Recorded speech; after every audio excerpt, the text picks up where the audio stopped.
আপোনালোক সকলোৱে ইতিমধ্যে অৱগত যে অহা 25 মে তাৰিখে দিনৰ 3 বজাত ৰাজ্য চৰকাৰে এখন নিযুক্তিৰ সমাৰোহ আয়োজন কৰিছে।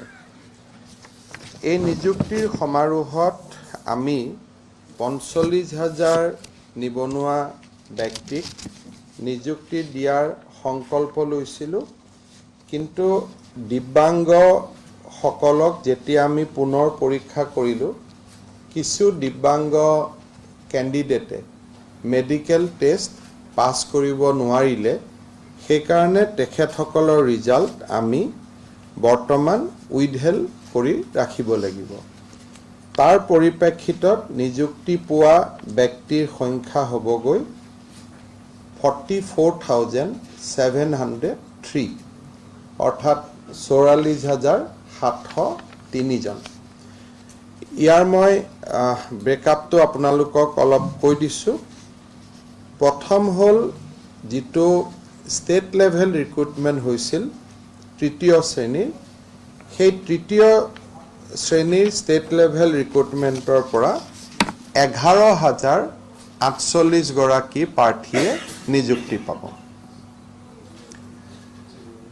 ষ্টেট লেভেল ৰিক্ৰুটমেণ্ট বৰ্ডত গ্ৰেড 4ৰ যি নিযুক্তি পৰীক্ষা হৈছিল, সেই নিযুক্তি প্ৰক্ৰিয়াৰ পৰা 13,739 গৰাকী প্ৰাৰ্থীয়ে নিযুক্তি পাব। অসম পুলিচৰ যিটো নিযুক্তি প্ৰক্ৰিয়া আমি কৰিছিলোঁ, য'ত এক্সাইজ আৰু আবকাৰী বিভাগো সংলগ্ন আছিল, তাৰ ব্ৰেকআপটো হ'ল অসম আৰক্ষীত 1279 জন, অসম পুলিচ ৰেডিঅ' অৰ্গেনাইজেশ্যনত 553 জন, ফায়াৰ এণ্ড ইমাৰ্জেঞ্চি ছাৰ্ভিচত 39 জন, হোম গাৰ্ডত 307 জন, জেলত 301 জন, আবকাৰী বিভাগত 222 জন আৰু ফৰেষ্ট বেটেলিয়নত 2,720 জন। ই এটা সৰ্বমুঠ সংখ্যা আনি দিয়ে 5,421 জন। অসম আৰক্ষীৰ এই নিযুক্তি প্ৰক্ৰিয়াত এটা 231 জন ব্যক্তিৰ নাম সন্নিৱিষ্ট কৰা হৈছে, যিসকল হ'ল সাহসী পুলিচ বিষয়া, সুদীৰ্ঘ সন্ত্ৰাসবাদৰ সৈতে যুঁজা সময়ছোৱাত যাৰ পিতৃ সন্ত্ৰাসবাদীৰ গুলীত নিহত হৈছিলে, আৰু তাৰ আমি 100 জনক এবাৰ শংকৰদেৱ কলাক্ষেত্ৰত নিযুক্তি দিছিলোঁ। অহা 25 তাৰিখৰ নিযুক্তি সমাৰোহত 231 জন এনে পৰিয়ালৰ সন্তানক নিযুক্তি দিয়া হ'ব, যাৰ পিতৃ শ্বহীদ হৈছিলে অসম আৰক্ষীৰ কৰ্তব্যৰত অৱস্থাত থকাত। আৰু এই 231টা নিযুক্তি দিয়াৰ লগে লগে শ্বহীদ পৰিয়াল, অসম আৰক্ষীৰ শ্বহীদ পৰিয়ালক নিযুক্তি দিয়া যি আমাৰ এক ইনিচিয়েটিভ আমি লৈছিলোঁ, সি সফলতাৰে সামৰণি পৰিব। যোৱাবাৰ অসম আৰক্ষীৰ নিযুক্তি প্ৰক্ৰিয়াত আমি 411 জন প্ৰাৰ্থীক নিযুক্তি দিব পৰা নাছিলোঁ, তেওঁলোকৰ কম্পিউটাৰৰ চাৰ্টিফিকেটৰ ওপৰত থকা অভিযোগৰ পৰিপ্ৰেক্ষিতত। সকলো পৰীক্ষা কৰাৰ পিছত 359 গৰাকী প্ৰাৰ্থী কম্পিউটাৰ চাৰ্টিফিকেট যোগ্য বুলি বিবেচিত হ'ল। গতিকে সেই 359 কেণ্ডিডেটছেও এইবাৰ চাকৰি পাব আউট অফ 411। গতিকে অসম আৰক্ষীত 231 জন শ্বহীদ পৰিয়াল আৰু যোৱাবাৰৰ ৰিক্ৰুটমেণ্ট পৰীক্ষাৰ পিছত আমি দিব নোৱাৰা 359 গৰাকী প্ৰাৰ্থীও সংলগ্ন হৈ থাকিব। স্বাস্থ্য বিভাগত সৰ্বমুঠ নিযুক্তি হ'ব 5,281টা। তাত ANM নাৰ্ছ আছে, GNM নাৰ্ছ আছে, লখিমপুৰ মেডিকেল কলেজৰ 4ৰ্থ শ্ৰেণী আছে আৰু আমাৰ তিনিওটা সঞ্চালকালয়ৰে গ্ৰেড 3 আৰু গ্ৰেড 4 কেণ্ডিডেটসকল ইয়াত সন্নিৱিষ্ট হৈ আছে। শিক্ষা বিভাগত আমাৰ হায়াৰ এডুকেশ্যন ডিপাৰ্টমেণ্টত মহাবিদ্যালয়ৰ অধ্যাপক আৰু মহাবিদ্যালয়ৰ তৃতীয় আৰু চতুৰ্থ শ্ৰেণীৰ কৰ্মচাৰী 704 গৰাকীয়ে নিযুক্তি পাব। ইয়াৰ ভিতৰত অধ্যাপকৰ সংখ্যাই কিমান হ'ব? প্ৰায় 400 গৰাকী 421 গৰাকী কলেজসমূহত এছিষ্টেণ্ট প্ৰফেচাৰ হ'ব।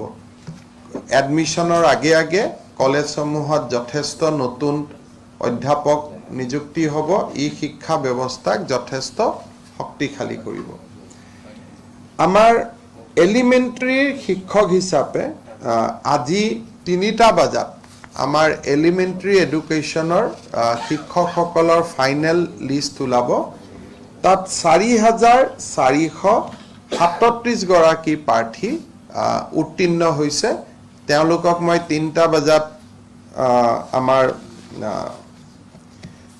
পোৰ্টেল চাবৰ কাৰণে অনুৰোধ কৰিম। উত্তীৰ্ণ প্ৰাৰ্থীসকলৰ নাম তেখেতসকলে পাব। আৰু কলেজৰো যিসকল প্ৰাৰ্থী উত্তীৰ্ণ হৈছে তেওঁলোকেও ইতিমধ্যে তেওঁলোকৰ ৰিজাল্ট পাব্লিছ হৈছে। সমান্তৰালভাৱে উচ্চ মাধ্যমিক পৰীক্ষাত উচ্চ মাধ্যমিকৰ গ্ৰেজুৱেট টিচাৰ্ছ বুলি যাক আমি কওঁ, মাধ্যমিক শিক্ষক বুলি আমি যিটো কওঁ, সেই মাধ্যমিক শিক্ষকত 2,332টা নিযুক্তি হ'ব, অৰ্থাৎ 7,473টা। আৰু কিছুদিনৰ পৰা বাতৰি কাকতত এটা বিষয়ে স্থান পাইছিল, অসমৰ বাহিৰৰ পৰা কোনোবাই নিযুক্তি পাইছে নেকি প্ৰাথমিক শিক্ষকত। শিক্ষামন্ত্ৰীয়ে মোক কোৱা মতে অসমৰ বাহিৰৰ এজন প্ৰাৰ্থীয়েও নিযুক্তি পোৱা নাই। যদিও আইনমতে আমি আগে পিছে এই ক্ষেত্ৰত মই সাংবাদিকসকলক আৰু এটা সোঁৱৰাই দিছোঁ যে আগে পিছে বাহিৰৰ প্ৰাৰ্থী নিযুক্তিত অসম চৰকাৰে বাধা দিছিলে, কিন্তু গুৱাহাটী উচ্চ ন্যায়ালয়ে এটা নিৰ্দেশযোগে আমাক জনাইছে যে আমি তাক বাধা দিব নোৱাৰোঁ। গতিকে এই ক্ষেত্ৰত এইবাৰ কোনেও পোৱা নাই। কিন্তু যিটো মাজে মাজে চৰকাৰক দোষাৰোপ কৰা হয়, এই ক্ষেত্ৰত মই আপোনালোকক স্পষ্ট কৰি দিছোঁ যে চৰকাৰে বাহিৰৰ প্ৰাৰ্থী অহা বন্ধ কৰিছিলে, কিন্তু গুৱাহাটী উচ্চ ন্যায়ালয়ে ৰায়যোগে এইটো সংবিধানৰ আৰ্টিকল 14ত আমাৰ এইটো অধিকাৰ নাই বুলি তেওঁলোকে জাজমেণ্ট দিছিলে। কিন্তু যি নহওক, সৌভাগ্যবশতঃ এইবাৰ শিক্ষক নিযুক্তিত তেনেকুৱা কোনো বাহিৰৰ প্ৰাৰ্থী নাই। প্ৰতিদিন বাতৰি কাকতত এনেকুৱা এটা ওলাইছিলে নিউজে হাজাৰ হাজাৰ বাহিৰৰ প্ৰাৰ্থী। মই দায়িত্ব সহকাৰে ক'ব খুজিছোঁ যে এইবাৰ প্ৰাথমিক শিক্ষকৰ নিযুক্তিত অসমৰ বাহিৰৰ এজন প্ৰাৰ্থীও নাই। এই কথাটো মই আপোনালোকক ক্লিয়াৰ কৰি দিব খুজিছোঁ যাতে মানুহৰ মাজত কোনো এটা নিগেটিভ মেছেজ নাথাকে। ছ'চিয়েল জাষ্টিছ আৰু এম্পাৱাৰমেণ্ট বিভাগে এটা পৰীক্ষা কৰিছিল, special recruitment drive for physically challenge candidates. ইয়াত উত্তীৰ্ণ হৈছে 362 গৰাকী। তেওঁলোকৰো নিযুক্তি এইবাৰ আমি দিম। ক্ৰীড়া বিভাগত 136 গৰাকী বিভিন্ন টেকনিকেল পোষ্টত তেওঁলোকে নিযুক্তি পাব। এগ্ৰিকালচাৰ বিভাগত এগ্ৰিকালচাৰ অফিচাৰ বা গেজেটেড ৰেংকত 211 জনে নিযুক্তি পাব। MVI হিচাপে 22 জনে নিযুক্তি পাব পৰিবহণ নিগমত, ট্ৰান্সপৰ্টত, আৰু 14 জনে ছইল কনজাৰভেশ্যন ডিপাৰ্টমেণ্টত নিযুক্তি পাব। অৰ্থাৎ সৰ্বমুঠ নিযুক্তি পোৱা সংখ্যা হ'ল 44,703 গৰাকী। ইয়াৰ যদি আমি NHMত 633 গৰাকী কেণ্ডিডেট যি নাৰ্ছ হিচাপে পাইছে, আৰু আপোনালোকে জানে যে NHM চাকৰি পুৰা 60 বছৰলৈকে থাকে, তেওঁলোকক এক প্ৰকাৰ নিয়মীয়া বুলি ক'ব পাৰি। এই 633 গৰাকী আমি যদি নাৰ্ছক বাদ দিওঁ তেতিয়াহ'লে প্ৰতিটো চাকৰি ৰেগুলাৰ চাকৰি অসম চৰকাৰৰ অধীনত নিয়মীয়া চাকৰি ইয়াত মাজে মাজে বাতৰি কাকতত এটা নিউজ ওলাই যে কন্ট্ৰেকচুৱেল দি দিলে আমি যি কন্ট্ৰেকচুৱেল দিওঁ সেইটো অভাৰ এণ্ড এবভহে মাতো একেলগে এই 44,000ৰ লিষ্টত সেইটো নাথাকে কিন্তু তথাপিতো এইবাৰ আমি তেওঁলোককো মাতা নাই পিছত আমি তেওঁলোকক বেলেগ অনুষ্ঠান কৰি নিযুক্তি দিম বুলি কৈছো এই 44,703 গৰাকীত NHMৰ 633 গৰাকী নাৰ্ছক বাদ দি যাৰ চাকৰি কাৰ্যকাল 60 বছৰ বয়সলৈকে থাকিব জীৱনৰ যেটো আমাৰ কেবিনেট ডিসিশন মতে তেওঁলোকক বাদ the all R regular recruitment এইখিনি হৈ যোৱাৰ লগে লগে আমাৰ 88,000 নিযুক্তি সম্পন্ন হ'ব ইয়াৰ ভিতৰত ক্লাছ 3 আৰু ক্লাছ 4 এখন ফাৰ্ডাৰ মেৰিট লিষ্ট ওলাব যেটো আমাৰ ষ্টেট লেভেল ৰিক্ৰুটমেন্ট বোৰ্ডে আমাৰ পৰীক্ষা পাতিছিলে ক্লাছ 3 198টা এখন এডিশনাল লিষ্ট ওলাব আমি ওয়েট লিষ্ট শব্দটো কোৱা নাই এডিশনাল লিষ্ট এখন ওলাব আৰু ক্লাছ 4ত 637 গৰাকী ক্যান্ডিডেটৰ এখন এডিশনাল লিষ্ট ওলাব জুলাই মাহত তাৰ কাৰণটো হ'ল যে এখেতসকলেও কাট অফ নম্বৰ একে পাইছে কিন্তু যেতিয়া পোষ্ট কম থাকে আৰু কাট অফ নম্বৰ একে হয় তেতিয়া নিয়মটো হয় যে যাৰ ডেট অফ বাৰ্থ আগত তেওঁলোকে চাকৰি পায় আৰু ডেট অফ বাৰ্থ পিছৰখিনিয়ে চাকৰি নাপায় কিন্তু আমাৰ লগত যেহেতু কিছু পোষ্ট থাকি যাব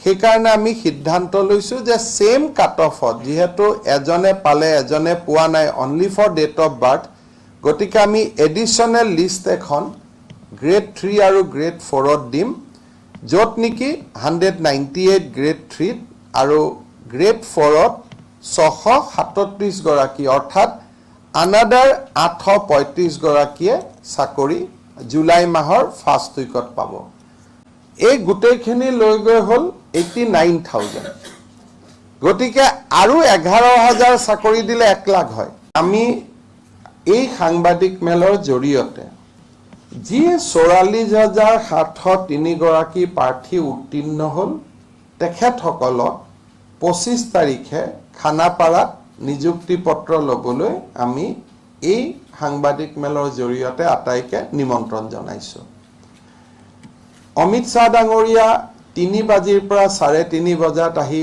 সভা অংশগ্ৰহণ কৰিব প্ৰাৰ্থীসকলে 2:30 বজাৰ ভিতৰত সভা কক্ষৰ ভিতৰত সোমাব লাগে মিটিং 1.5 ঘণ্টা সময় চলিব তাৰ পিছত আমি কেনেকে এপয়েন্টমেন্ট লেটাৰ পাব বা কোট আমি এপয়েন্টমেন্ট লেটাৰ দিম কেনেকে দিম কোন কাৰ্যালয়ত গলে তেওঁলোকে পাব তাৰ বিষয়ে আমি তেওঁলোকক গুটেই কথাখিনি আমি জনাম কিছুমানে যাতে পিছত আমাৰ অসুবিধাৰ সন্মুখীন নহয় গতিকে সকলো প্ৰাৰ্থীয়ে সেই সভাখনৰ শেষ নোহোৱালৈকে বিশেষকৈ গুটেই কথাখিনি শুনাটো অত্যন্ত প্ৰয়োজনীয় গতিকে মই প্ৰাৰ্থীসকলক 25 তাৰিখে 3 বজাত পুৱাকৈ বিশেষকৈ 2:30 বজাত পুৱা কৰি মই সভালৈ নিমন্ত্ৰণ কৰিছো পেণ্ডেল এইবাৰ আমি বনোৱা নাই অলপ সিটিকনি বৰষুণ হ'ব পাৰে বা নহ'ব পাৰে সেইখিনি যেনেকে হ'ব কিন্তু পেণ্ডেল বনালে চৰকাৰৰ বহুত টকা গুছি যায় কাৰণে আমি এইবাৰ অলপ পেণ্ডেলটো এভয়েড কৰিছো গতিকে যি নহওক সকলো প্ৰাৰ্থী আহিব আমি পৰ্যাপ্ত পানী আদিৰ ব্যৱস্থা ৰাখিছো সকলো প্ৰাৰ্থীয়ে নিজৰ এখন আইডেন্টিটি কাৰ্ড লৈ আহিব তেওঁৰ আধাৰ কাৰ্ডে হওক ড্ৰাইভিং লাইসেন্সে হওক কিবা এটা আইডেন্টিটি কাৰ্ড তেওঁলোকে লৈ আহিব 1 তাৰিখে প্ৰাৰ্থীসকলে কাৰ্যালয়ত যোগদান কৰিব লাগিব 1ৰ পৰা 15 তাৰিখলৈকে যোগদানৰ সময়সীমা থাকিব 15 তাৰিখৰ পিছত যদি কোনোবাই যোগদান নকৰে তেতিয়ালে তেওঁলোকে চাকৰি কৰিব ইচ্ছুক নহয় বুলি ধৰি লোৱা হ'ব so joining date is only 15 days from 1st June to 15 June এই 15 দিনৰ ভিতৰত যোগদান কৰিব লাগিব আৰু বিভাগীয় প্ৰশিক্ষণ আদিত তেওঁলোকে অংশগ্ৰহণ কৰিব লাগিব। নতুনকৈ চাকৰি পোৱা ল'ৰাখিনিয়ে যদিও এটা নিজৰ বিভাগত যোগদান কৰিব, কিন্তু অসম চৰকাৰে এখন অধ্যাদেশ জাৰি কৰিছে, যাৰ জৰিয়তে চৰকাৰে প্ৰয়োজন অনুসৰি তেওঁলোকক বেলেগ বিভাগতো ব্যৱহাৰ কৰিব পাৰিব। এই অধ্যাদেশখন পুৰণা কৰ্মচাৰীসকলৰ কাৰণে প্ৰযোজ্য নহয়। এতিয়াৰ পৰা যোনে নতুনকৈ নিযুক্তি হ'ব তেওঁলোকৰ কাৰণেহে এই অধ্যাদেশখন প্ৰযোজ্য হ'ব।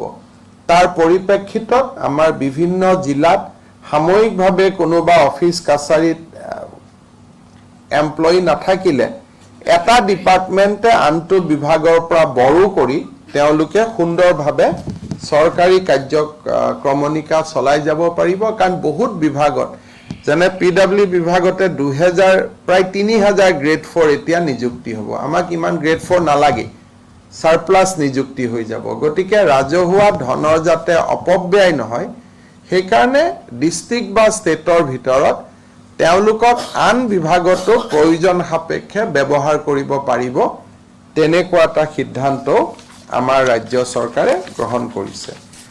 থুলমূলত মই এইখিনিয়ে ক'ম যে যিসকলে চাকৰি পালে তেওঁলোকক আমাৰ অভিনন্দন, কিন্তু যিসকলে চাকৰি পোৱা নাই তেওঁলোকেও পঢ়া শুনাৰ অভ্যাস নিৰন্তৰভাৱে চলাই ৰাখক, কাৰণ আৰু 22,000 চাকৰি আমাৰ খুলি দিয়া হ'ব।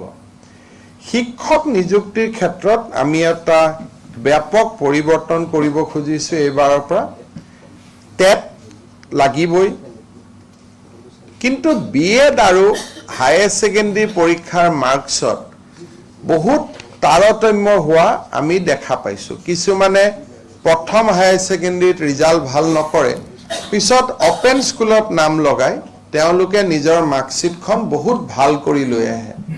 ফলত শিক্ষক নিযুক্তিত যিটো আমি মষ্ট মেৰিটৰিয়াছ ষ্টুডেণ্টখিনিক দিম বুলি ভাবিছিলোঁ, লাহে লাহে তাত এটা অসুবিধা অহা আমি দেখা পাইছোঁ। বিশেষকৈ পশ্চিমবংগ, বিহাৰ, ঝাৰখণ্ডৰ পৰা যিখিনিয়ে BEd পাছ কৰি আহে, অসমীয়া ল'ৰাবিলাক বাহিৰৰ নহয়, অসমীয়া ল'ৰা তেওঁলোকে BEd পাছ কৰি আহে, গুৱাহাটী ইউনিভাৰ্চিটি আৰু ডিব্ৰুগড় ইউনিভাৰ্চিটিৰ পৰীক্ষাতকৈ তেওঁলোকে বহুত বেছি নম্বৰ লৈ আহে, 99, 98 এনেকুৱা লৈ আহে। আমি চেক কৰি চাইছোঁ, these are all recognise university, মানে আমি কোনো